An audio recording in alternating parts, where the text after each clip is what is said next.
Hey everyone, it's time for weather for Weather Geeks, the Thursday evening edition. Big ticket item coming our way tomorrow night, heading into Saturday. A whole bunch of rain, just what we don't need. But in the meantime, today was kind of a damp day, especially this afternoon. Rainfall amounts, though, were fairly meager in the grand scheme of things. We're talking about a few hundredths here around much of Mahoning County, a couple of hundredths in Boardman, 400ths in Poland. You go up to the north, zero point zero 0.07, up towards, where are we here? Near the PA-Ohio border, heading over towards Mercer County, PA, a few hundredths of an inch. So you get the idea here. The rainfall today was real light, not a real big deal. Here's the radar as I'm recording this at about 7:30 p.m. Won't spend a lot of time on this, but there's still a little bit of light rain north of I-80. That's about it. We are calming down today. Severe weather threat down to our south. Lower Ohio River Valley, parts of Virginia, and into North Carolina. All right, so let's talk about the future then, because that's the big thing here is what's going to happen as we go through time. I think tomorrow is an uneventful day. Here's a quick snapshot of Friday with dry air in place. Sure, there's going to be some clouds in the air, but overall not a bad day. If you want to mow or do something outdoors, you'll be just fine through the daylight hours tomorrow. Here's tomorrow evening. We're still dry, but the rain is gathering momentum off to the west here tomorrow evening. And as we then transition into tomorrow night, here's 2 a.m. Saturday morning with our low pressure system across the Ohio River, rain pushing in, and the rain's going to get heavier and heavier the deeper into the night we go. Here's 5 o'clock in the morning, Saturday morning, just pouring just about everywhere. At 8 a.m., same idea. It's just going to be raining cats and dogs. Now, it'll be interesting to see what happens as we go into the midday and the afternoon. This is kind of like tracking a storm that's going to produce snow in the winter. A lot of gnashing of teeth over the exact track because that can have implications. If it takes a certain track, we'll probably get a dry slot that works in as early as lunchtime on Saturday, and that would shut down the heavy rain. Now, if the low track is a little different than what the NAM is showing here, that dry slot might not materialize and may just rain all day. I kind of suspect there will be a dry slot at some point Saturday, probably in the afternoon. That'll deflect most of the heavy rain north and east of us, and the rainfall rates in the afternoon Saturday will be quite a bit lower than the morning. I think the hardest rain falls Saturday morning up through about mid-morning.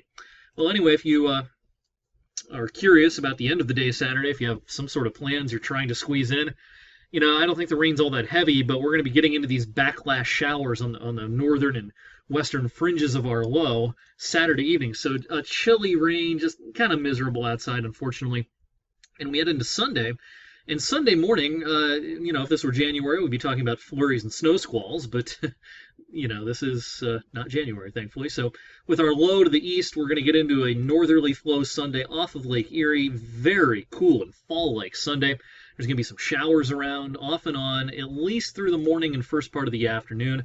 You'll notice as we go towards the end of the day, those are going to start to clear out. We might even see some peaks of sun before Sunday is through. So Sunday morning, early in the afternoon, still pretty unsettled with showers around.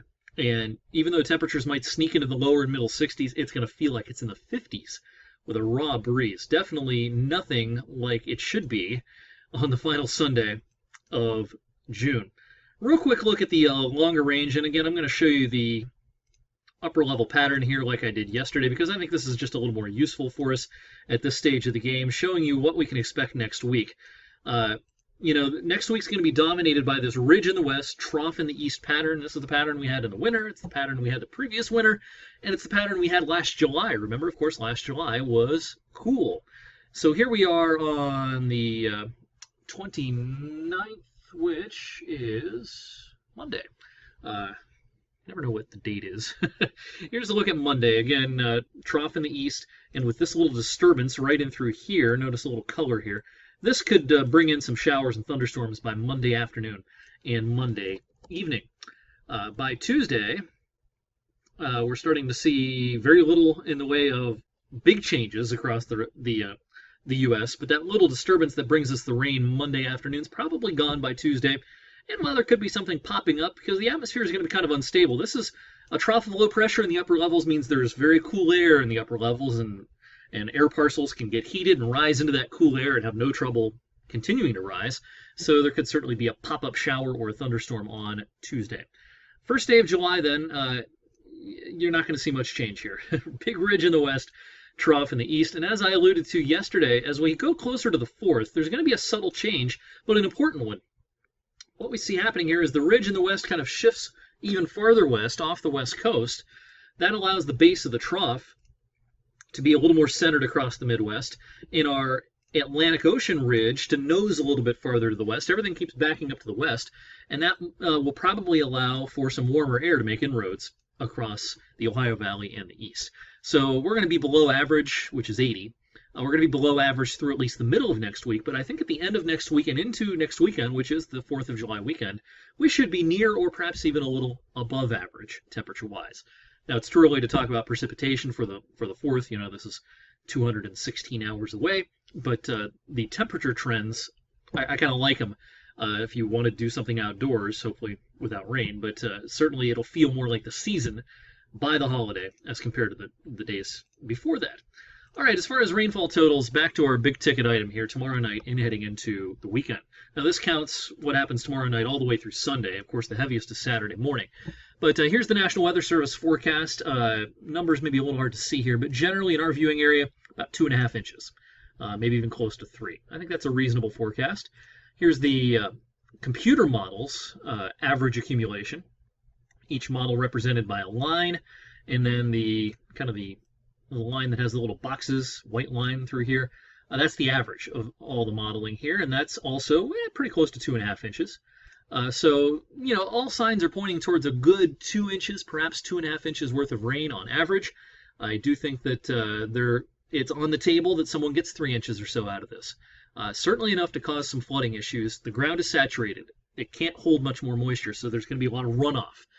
Areas that have poor drainage are going to have some problems. The usual suspects, Levittsburg and up towards Eagle Creek, places around Boardman that tend to always flood when there's heavy rain. There's probably going to be some problems with that Saturday, especially morning and midday.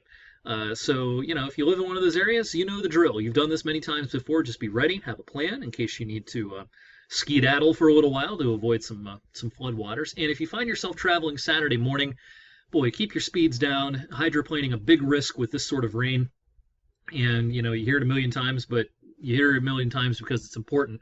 Do not drive across flooded roadways. You don't know how deep the water is.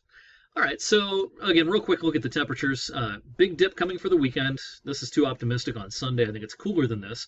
But then next week, we get back to average by the end of the week, and the 4th of July holiday weekend, we're at or probably a little above average. So encouraging signs there.